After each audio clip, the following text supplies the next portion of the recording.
For a lot of people, especially those living in the Northern Hemisphere, nothing screams summer more than enjoying a nice glass of wine in the sun while overlooking some stunning vista. Not for me though. I prefer to lock myself inside and stare at my Sims who I've locked into some form of capitalist venture, which today happens to be making wine, or as it's The Sims, Nectar. So today we're gonna run two little Nectaries in The Sims 4 and The Sims 3 to see which one is best. Before we dive in though, let me get a few aspects that I'm controlling for across these comparisons out of the way. First, I'll be playing both games for 5 in-game days, but my Sims needs will be frozen so we can fully focus on the challenge. Both Sims will be starting with no nectar making skills, and in a way so will I, as I've never played with the skill in The Sims 4 and I've only loosely dabbled with it in The Sims 3. Because of this, I'm not using any external game guides. I'm raw dogging this experience really. Next, because I love playing rags to riches style, while we will have a house and our equipment to get started, I'll be dropping the household funds to just 100 simoleons to get a sense of how quickly you can earn money through this skill. I also won't be cheating in any way to get any rare or super high quality produce. My aim with any of my Sims 4 versus Sims 3 comparison videos is to see which one I feel provides the most meaningful gameplay experience, with a big part of this involving how much money we can make and generally exploring which one is the most fun to play around with.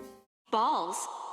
So heading into The Sims 4 to start with today, to unlock the nectar making skill, you'll need the Horse Ranch expansion pack, which I bought especially for this video, so prepare for a few unsolicited first impressions as we go. The nectar making skill was actually a big part of why I wanted to buy this pack, but I haven't gotten around to it until now, and despite that, I've not actually watched any content on the pack at all really, so again, I'm not too sure what to expect here. Getting into it then, I made our Sim, Yeehaw. I moved her into one of the starter homes and I got our nectar making basement set up. I started off day one by trying to buy a nectar making skill book, but I quickly realized that none exist in this game for some reason. I don't know if this was an oversight by the devs, so I ended up just buying some apples through the basic nectar ingredient purchasing menu and got started with our first batch, brew, fermentation, whatever you call it. You can see all the potential recipes you can make throughout the entire skill right off the bat, with no option to only display your currently available recipes like I believe you can do with other skills like cooking. I was a little bit disappointed with this, as it would be nice to keep an element of surprise to make the progression feel a bit more satisfying and rewarding. I was also surprised by the fact that this is only a 5-level skill, as this seemed to be quite a big selling point of the pack alongside horses obviously. However, after making our first batch of apple nectar, we actually made an extra bottle because Yi has the rancher trait. We do love seeing some traits have impact on gameplay, but when I went in to buy some more apples, disaster struck in potentially the fastest time I've ever encountered a game-breaking glitch. For some reason, the menu wouldn't open fully and I couldn't escape it, so I needed to force close the game, but thankfully I could save beforehand. Getting back into it, after making one more bottle of apple nectar, we had ran our initial cash reserves dry, so it was time to explore around Chestnut Ridge to find some harvestables. The 3 neighborhoods of this world are pretty big, but as I quickly found across the first few days, it feels so incredibly empty. I looked pretty hard between the central and bottom neighborhoods first off, and I literally found no plants to collect other than some prairie grass. For some reason, cutting this also netted us a bottle of trash wine and a pomegranate. After heading home, I was keen to get the cash flow moving, so I started a yard sale and sold the 4 bottles of nectar that we'd stored up so far. Let me preface here, I didn't know that you could sell via the general store in the town center area, so we made a little over 250 simoleons and I instantly spent it all on more produce. I thought it would be good to get a quick mini garden going. Strawberries were the only thing in season, so I got them in the ground, then got to work on some more apple nectar. By day 2, we were once again down to almost no money, so I explored the big back neighborhood of the world and found some aged potato wine in a patch of prairie grass, which was worth over 1,800 simoleons when we sold it at home later. It feels a little bit cheaty in a way, but given the difficulties I was having with gathering ingredients in the world naturally, it was the boost I needed to get this business off the ground properly. Then it was back to just spamming apple nectar until we leveled up our skill and unlocked the recipes for strawberry nectar and potato nectar. Strangely here, I noticed that although our need decay was disabled, using the nectar machine was still reducing Yi's hygiene need, so another point in the glitch counter maybe? From this point, we kept stomping through the night, but this time on potatoes rather than apples. On the morning of day 3, the strawberry bushes were ready, so from here on out we pretty much rotated between potatoes, prairie grass, which we unlocked a recipe for that day when we hit level 3, and strawberries depending on when they had grown. Strawberries gave the most profitable bottles, but they were expensive to buy, so I only made them when they had grown in the garden. Then at about midnight on day 3, we got abducted by aliens. Like, guys, we have work to do. After Yi's apparent probing was over, we got straight back to work and hit level 4 of the nectar making skill on the morning of day 4. We later went to Henford on Bagley and bought some herbs and lemons so we could now make the energy nectar recipe that we unlocked after leveling up. I also got a notification from a guy called Roberto who said that he would buy nectar for a good price. So I sold him the one bottle that I had in my inventory for 157 simoleons. To give you guys a quick break from basement content, we collected more prairie grass and later found a bottle of grape wine worth 2,000 simoleons-ish. If this were a real rags to riches challenge, any shred of difficulty would be gone by this point. We spent the rest of day 4 making bottles, and by day 5 we'd mastered the nectar making skill. Now we could make quote-unquote custom nectar from any fruit and berry,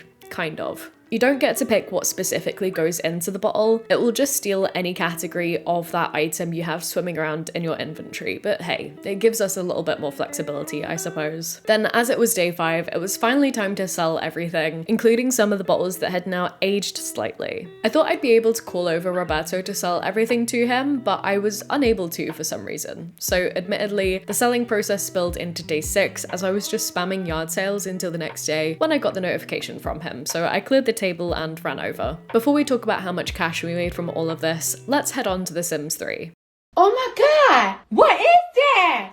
In contrast to The Sims 4, the nectar making skill was actually introduced in The Sims 3's first expansion pack, World Adventures. As one of the 3 destination worlds that came with that pack was heavily modelled off France, this really made sense thematically. You can only get the nectar maker and storage racks when you are actually in that destination world. I like how this adds an incentive to visit there, and with the travel costs, this puts a slightly bigger financial barrier to accessing the skill. I fancied playing with Lolita Goth for this playthrough, who'd I'd already resurrected in an old save. After moving her into a separate household, I headed over to France and to the Nectary more specifically straight away. After buying our 2 nectar makers and storage racks, I went to raid the vineyard outside for some produce. The last thing we did here was buy the nectar making skill book in town, Sims 4 take notes, and then we headed home. As this is a 10 level skill in The Sims 3, I also bought the multi-tab item from The Sims 3 store so that we could listen to the nectar making tabcast and hopefully master the skill by the end of the week. We used this alongside the skill book to jump up a few levels, and then it was time to actually start making. Unlike The Sims 4, you don't have set recipes to unlock as you progress up the skill. You create your own blends by adding any combination of 10 pieces of fruit to the machine. I love this flexibility, as you then get to name the blends that you make, and they can come out of different qualities and stuff like that. I did feel quite blind while working through this challenge though. You'll get a short comment like, "This blend is okay," or "This was absolutely terrible," after making a batch, and it's quite hard to tell from this how you can improve next time. I'm glad that I brought 2 nectar machines in both games because, again, unlike The Sims 4, in The Sims 3 you actually need to leave the machine to work for a while before your batch is ready. They were done after we'd taken a quick jaunt over to the grocery store, so within a few hours. In contrast to The Sims 4, here it's typical for you to get multiple bottles from a batch, which again makes sense considering the extra produce that goes into it. And as you level up, you can unlock different brewing methods which impact the quality of your final batch. You start off with just the basic setting, and then you can unlock concentrated bottles which apparently increase the quality but reduce the number of bottles you'll get in return. You can also mass produce, which does the opposite. I tested this once with some apple nectar and I got 5 bottles at a pitiful price of 10 simoleons each, so I avoided it after then. You can also unlock the extended nectaration setting that takes longer to make but increases the quality and doesn't seem to reduce the volume of output.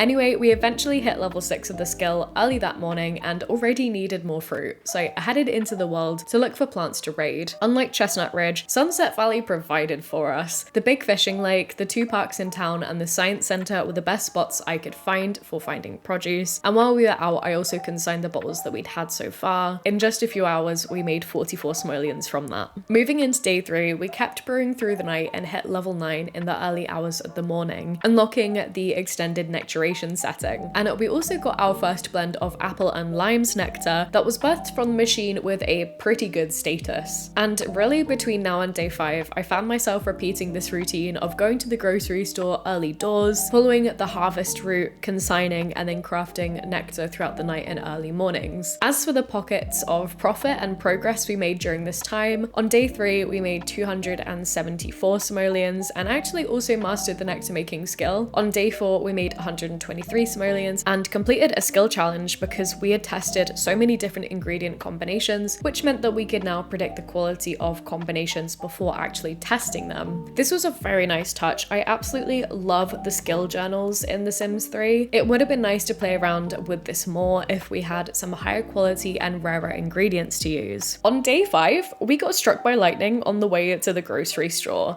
I literally don't think I've ever seen this in The Sims 3 and we didn't die, thankfully. I've just realized how messed up this is now, as when booting up a new Sunset Valley save, by default Lolita is actually dead and she dies of electrocution. So this adds a whole new layer to my theories about this sim. Anyway, slightly singed, I sold everything we had, including the reclaimed items from the consignment store, via the inventory, having ran out of produce and cash. And we ended the final day by sitting in our dingy cabin, savouring a refreshing glass of apple and waterboard me nectar before calling it a day. And you did it at my birthday dinner. So let's get down to the money then. In The Sims 3, we were left with 952 simoleons, and in The Sims 4, we finished with a little over 22,500 simoleons. So clearly there was a huge difference here. And out of the other business ventures I've tested in The Sims 4 versus Sims 3 so far, this one has been most profitable. I should note here that the skill in both games is really at its most profitable when you exercise a little patience and allow the nectar to age and increase in value over time. So that's definitely been a limitation of this test. So The Sims 4 evidently wins out on profitability, but in my opinion, The Sims 3 really takes the cake in terms of fun and gameplay because of the customizability it affords you. When you find the perfect combination of high quality and rare produce like life fruit and flame fruit, I imagine that this skill absolutely prints you money and can be really rewarding alongside gardening. However, I would have appreciated some more in-game help in the form of hints on how to come up with good blends. I wish that you'd get a few notifications as you read through the skill books that give you hints on how to improve. I've noted a few limitations of the Sims 4 nectar making skill throughout this video, but especially in light of the infinite combinations that you can play around with in The Sims 3, The Sims 4 really needs to give us like triple the recipes. Like, give me some cross-pack compatibility here. Give me alien fruit nectar that turns your sim into an alien, or at least makes you look like one for a few hours after drinking it, or something like that. I understand that you can unlock a few extra recipes if your sim is an occult, but again, there's so much produce in this game. Give us some more flexibility here. Also, again, hide the unknown recipes so I have something to look forward to as I progress. So while it may not have been the most profitable today, I really think that The Sims 3 wins this comparison, which is a first for this little series that I've been doing so far. But have you played around with these skills in either game? Let us know your thoughts below, as well as any suggestions for other comparisons you'd like to see here on the channel. In my last one, I pitted restaurants head to head, and the results may actually surprise you because they definitely surprised me. So check out that video if you fancy sticking around, it's on the screen just now. But other than that guys, thanks so much for watching and I'll see you again soon.